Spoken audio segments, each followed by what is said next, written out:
नमस्कार सभी को। आज हम बात करेंगे एक ऐसे विषय पर जो भारत की फॉरेन पॉलिसी में एक इम्पोर्टेंट स्टेप है, प्रधानमंत्री नरेंद्र मोदी की यूक्रेन विजिट। इस दौरे के जरिए हम समझेंगे कि कैसे पावरफुल लीडर और diplomat officer complex international relation को संभालते हुए एक देश के इंटरेस्ट को आगे बढ़ाते हैं। मोदी का ये दौरा एक सिंपल डिप्लोमेटिक विजिट नहीं था, ये एक केयरफुली प्लान्ड मूव था जिसका असर दूर तक जा सकता है। विजिट की इम्पोर्टेंस समझने के लिए हमें डिटेल्स में ग्लोबल सिचुएशन को समझना पड़ेगा। तो चलिए सबसे पहले हम जानते हैं कि इस टॉपिक में हम क्या क्या चीजें पढ़ने वाले हैं।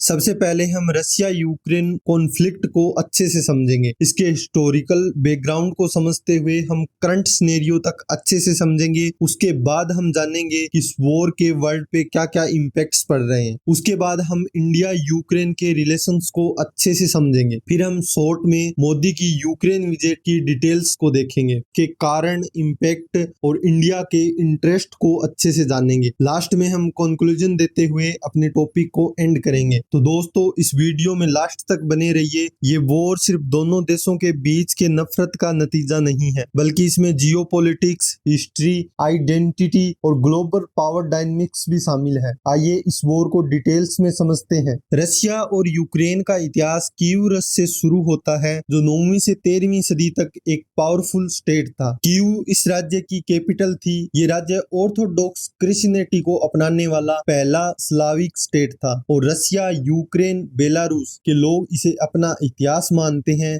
इस समय से ही दोनों देशों की कल्चरल और रिलीजियस लीगेसी शेड रही थी। 13वीं सेंचुरी में मंगोल इन्वेजन के बाद कीव रस बिखर गया और यूक्रेन और रशिया अपनी अलग अलग आइडेंटिटीज डेवलप करने लगे। वेस्टर्न यूक्रेन पर पोलिश, लिथुआनिया, कॉमनवेल्थ का प्रभाव बढ़ गया, जबकि ईस्टर्न यूक्रेन और रशिया मंगोल प्रभाव में आ गए। फिर 17वीं सदी में रशियन एम्पायर का विस्तार होने लगा और यूक्रेन के बड़े हिस्सों को अपनी टेरिटरी में शामिल कर लिया। ये समय था जब यूक्रेन पर रशियन कल्चरल और पॉलिटिकल इन्फ्लुएंस बढ़ गया और यूक्रेन लैंग्वेज और आइडेंटिटी को दबाया गया। फिर शुरू होता है सोवियत एरा की। बोल्शेविक रिवॉल्यूशन के बाद यूक्रेन सोवियत यूनियन का हिस्सा बन गया। सोवियत पीरियड में यूक्रेन काफी कठिनाइयों से गुजरा, खासकर 1932 से 1933 जब मैन मेड अकाल ने मिलियंस ऑफ यूक्रेन की जान ले ली। इस पीरियड में यूक्रेन आइडेंटिटी पर रशियन इन्फ्लुएंस काफी गहरा रहा। 1991 में सोवियत यूनियन के टूटने के बाद यूक्रेन ने अपनी इंडिपेंडेंस डिक्लेयर की। शुरू के दौर में रशिया और यूक्रेन के रिश्ते रिलेटिवली कोऑपरेटिव थे, लेकिन जल्द ही इन रिश्तों में खटास आने लगी, खासकर जब यूक्रेन ने अपनी सोवरेनिटी को मजबूत करने की कोशिश की। लेकिन उससे पहले एक घटना होती है जिसे बुडापेस्ट मेमोरेंडम के रूप में जाना जाता है। 1994 में यूक्रेन ने अपने न्यूक्लियर वेपन्स त्याग दिए और वो बुडापेस्ट मेमोरेंडम के तहत त्यागे, जिसमें रशिया, यूएस और यूके ने यूक्रेन की सोवरेनिटी और टेरिटोरियल इंटीग्रिटी की गारंटी दी थी। लेकिन ये गारंटी 2014 में क्रीमिया एनेक्सेशन के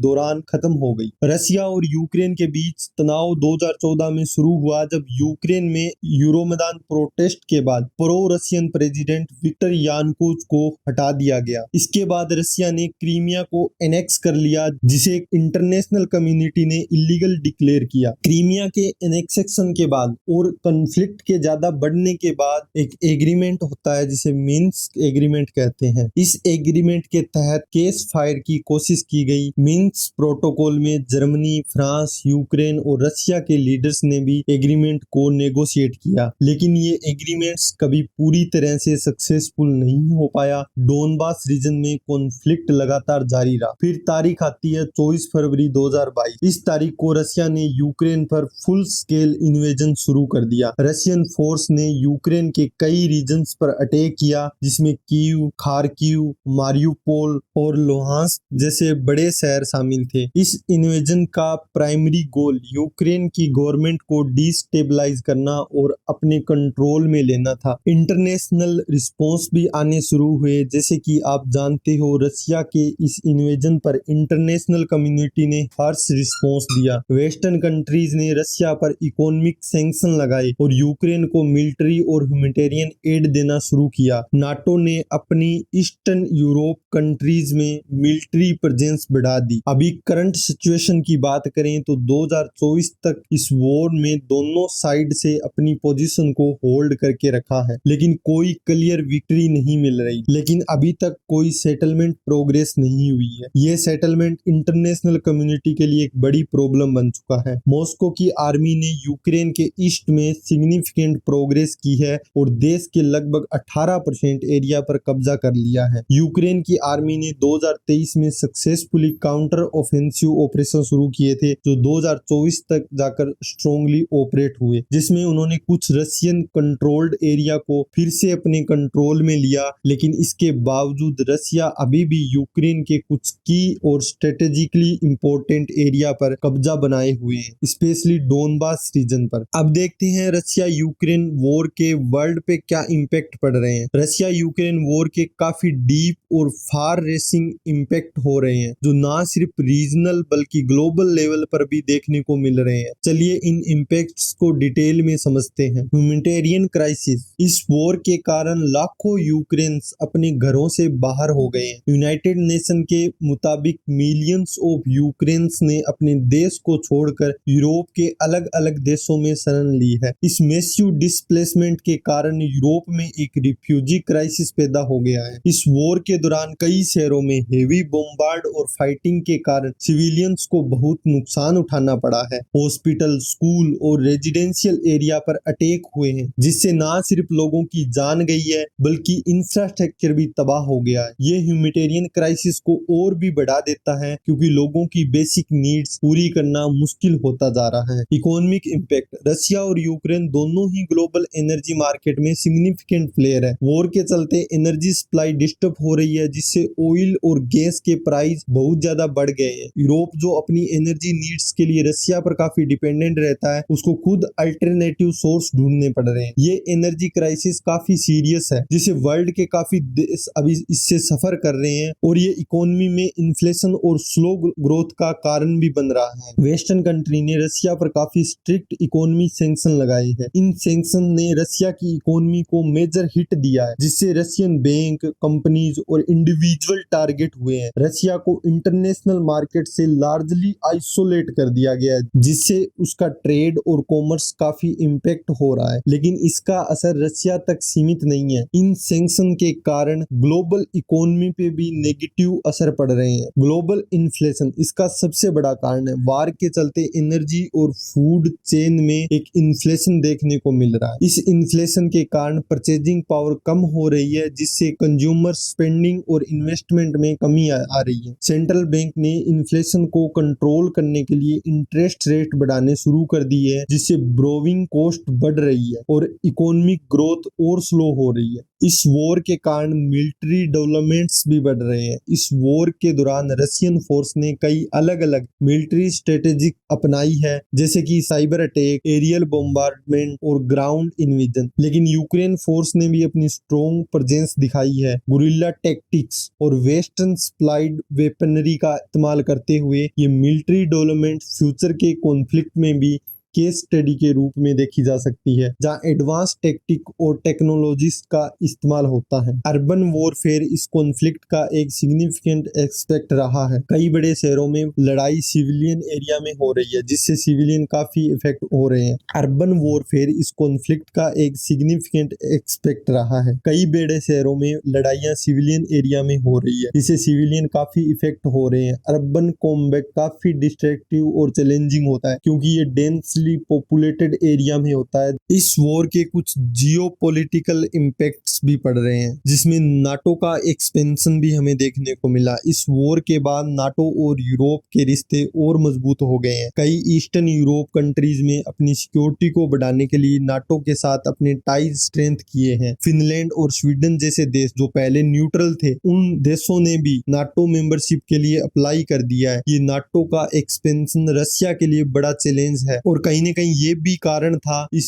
युद्ध के पीक पे जाने का। इस वॉर का ग्लोबल अलायंसेस पे भी इम्पैक्ट पड़ा है। इस वॉर ने ग्लोबल अलायंसेस को भी रीशेप किया है। रशिया के कुछ ट्रेडिशनल एलाइज ने या तो न्यूट्रल स्टैंड लिया है या फिर वो क्रिटिसाइज किया है, जबकि कुछ देशों ने रशिया का सपोर्ट किया है। इंडिया और चाइना जैसे देश इनिशियल फेज में न्यूट्रल रहे हैं, लेकिन इन्होंने इस वॉर के ग्लोबली इम्प्लीकेशन को क्लोजली मॉनिटर किया है। ये अलायंस फ्यूचर के जियोपॉलिटिक्स में भी एक मेजर रोल प्ले करेंगे। ये वॉर ग्लोबल सिक्योरिटी के लिए भी एक बड़ा थ्रेट है। रशिया का इस वॉर में अग्रेसिव होना और नाटो का एक्सपेंशन दोनों ही वर्ल्ड के सिक्योरिटी स्ट्रक्चर को चैलेंज कर रहे हैं। इस वॉर ने न्यूक्लियर वेपन्स की इस्तेमाल खतरों को भी हाईलाइट किया है, जो ग्लोबल पीस के लिए एक बड़ा चैलेंज बन सकता है। इंडिया और यूक्रेन के रिलेशंस काफी डायनामिक रहे हैं। ये रिलेशनशिप पॉलिटिकल, इकोनॉमिक, डिफेंस और कल्चरल एक्सपेक्ट में डेवलप हुए हैं और रिसेंट रशियन यूक्रेन वॉर के कॉन्टेक्स्ट में इनकी इंपॉर्टेंस और भी ज्यादा बढ़ गई है। इंडिया और यूक्रेन के डिप्लोमेटिक रिलेशन 1991 में स्टेब्लिश्ड हुए, जब यूक्रेन ने सोवियत यूनियन से इंडिपेंडेंस हासिल की। तब से लेकर अब तक दोनों देश के बीच 17 से ज्यादा बाइलेटरल एग्रीमेंट हो चुके हैं। इंडिया के लिए यूक्रेन एक इम्पोर्टेंट पार्टनर रहा है, स्पेशली जब बात डिफेंस और इकोनॉमिक कोऑपरेशन की आती है।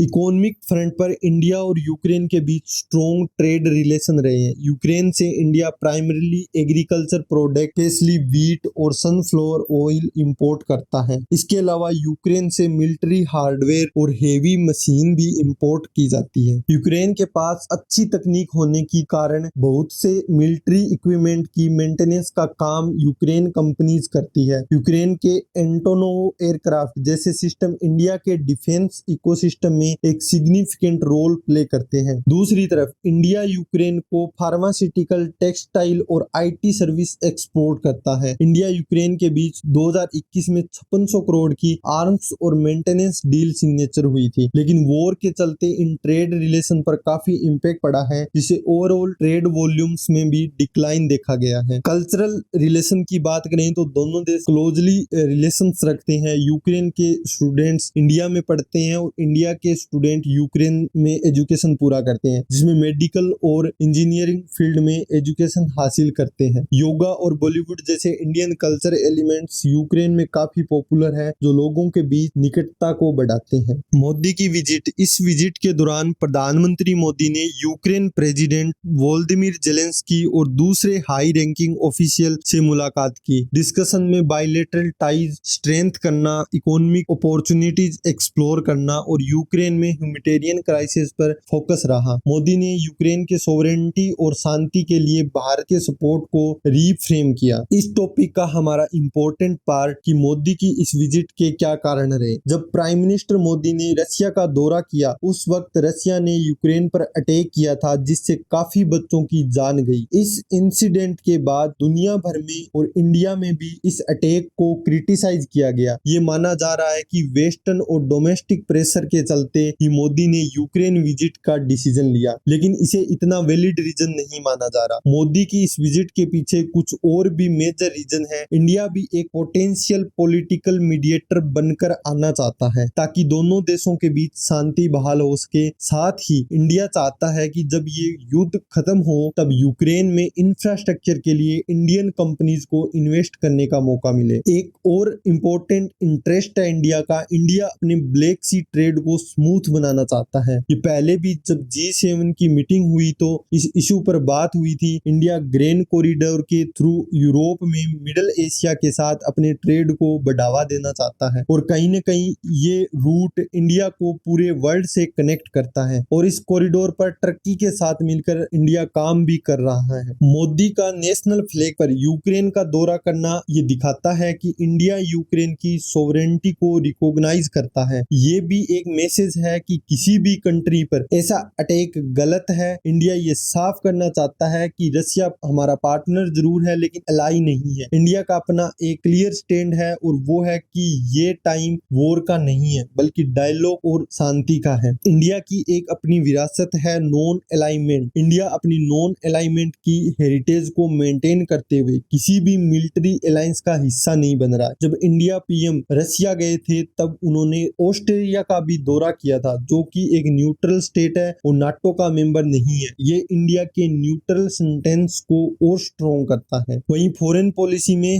हर नई सरकार अपनी अपनी डायरेक्शन सेट करती है। 2014 में जब बीजेपी सरकार बनने के बाद पीएम मोदी ने नाइबरहुड फर्स्ट पॉलिसी को प्रमोट करते हुए भूटान और अदर नाइबर कंट्रीज का दौरा किया था। इसी तरह मालदीव में इंडिया आउट कैंपेन के बाद इब्राहिम मोहम्मद सोलिह की पार्टी को जीत मिली तो उन्होंने चाइना का दौरा किया, जो इंडिया की फॉरेन पॉलिसी के लिए उस टाइम काफी चैलेंज बन गया था। और इंडिया इससे एक बड़ा मैसेज भी देना चाहता है कि वो एक स्ट्रेटेजिक ऑटोनोमी रखता है। भारत का फोकस अपनी फॉरेन पॉलिसी में स्ट्रेटेजिक ऑटोनोमी पर है। इसका मतलब है कि भारत अपने डिसीजन अपनी इंडिपेंडेंट थिंकिंग और नेशनल इंटरेस्ट के बेसिस पर करता है, बिना किसी एक्सटर्नल प्रेशर के। मोदी का यूक्रेन विजिट इस चीज को हाईलाइट करता है कि भारत अपनी ऑटोनोमी को मेंटेन करते हुए अपनी ग्लोबल रिलेशनशिप मैनेज कर रहा है। आज का ग्लोबल ऑर्डर मल्टीपोलर होता जा रहा है, जिसमें कई powerful countries US, China, Russia अपनी इन्फ्लुएंस क्रिएट कर रहे हैं। भारत का यूक्रेन इंगेजमेंट ये दिखाता है कि भारत इस मल्टीपोलर वर्ल्ड में अपनी एक खास पोजीशन बनाने की कोशिश कर रहा है। और एक नई डिप्लोमेसी आज के टाइम में चल रही है। आजकल ह्यूमैनिटेरियन डिप्लोमेसी की मेजर ट्रेड है, जिसमें कंट्रीज कॉन्फ्लिक्ट इफेक्टेड एरिया में एड प्रोवाइड करते हैं और ग्लोबल पीस को प्रमोट करते हैं। मोदी का यूक्रेन विजिट इसी ट्रेड के साथ एलाई होता है, जिसमें भारत ने ह्यूमैनिटेरियन एड ऑफर किया और पीस एफर्ट को सपोर्ट किया, जिसमें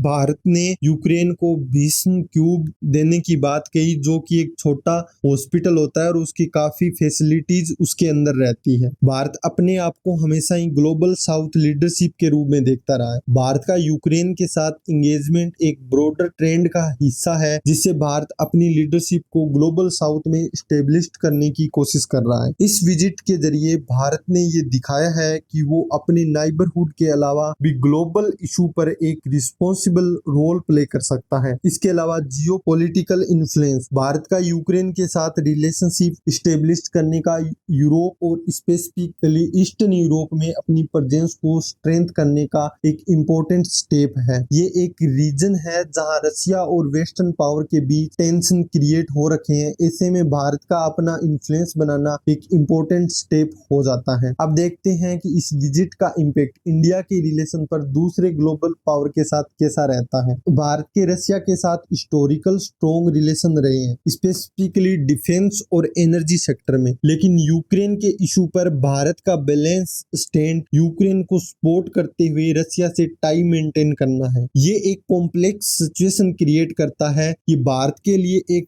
डेलिकेटेड बैलेंसिंग एक्ट है, जिसमें दोनों तरफ का रिश्ता बना रहना जरूरी है। यूक्रेन इशू पर यूएसए और वेस्टर्न कंट्रीज का स्टैंड क्लियर है, द सपोर्ट यूक्रेन और अपोज रशिया। भारत का यूक्रेन के साथ इंगेजमेंट इसलिए इंपॉर्टेंट है क्योंकि ये यूएसए और वेस्टर्न कंट्रीज के साथ भारत के रिलेशन को पॉजिटिवली इंपैक्ट कर सकता है। इस विजिट के जरिए भारत अपने स्ट्रेटेजिक ऑटोनोमी को शोकेस कर रहा है, जो यूएस के लिए भी इंपॉर्टेंट है। और इसके साथ यूरोपीय यूनियन के साथ भी भारत के रिश्ते हमेशा से अच्छे रहे हैं। यूरोपीय यूनियन के साथ भी रिलेशन को स्ट्रेंथ करेगा ये विजिट, क्योंकि ईयू भी यूक्रेन के सपोर्ट में है। इससे भारत को यूरोप में ट्रेड और इन्वेस्टमेंट के नई अपॉर्चुनिटीज मिलने की संभावना है। अब कंक्लूजन पे आते हैं तो आगे चल के इंडिया और यूक्रेन के रिलेशन दो चीजों पे डिपेंड करते हैं। पहला रशिया यूक्रेन वॉर का आउटकम और दूसरा ग्लोबल पॉलिटिकल डायनामिक्स। अगर वॉर खत्म होती है और यूक्रेन में स्टेबिलिटी आती है तो दोनों देश अपने ट्रेड और डिफेंस कोऑपरेशन को फिर से शुरू कर सकते हैं। इंडिया के बैलेंसिंग अप्रोच के चलते ये भी संभव है कि इंडिया एक रिस्पॉन्सिबली ग्लोबल पावर के रूप में इमर्ज हो, जो शांति और स्टेबिलिटी को सपोर्ट करे।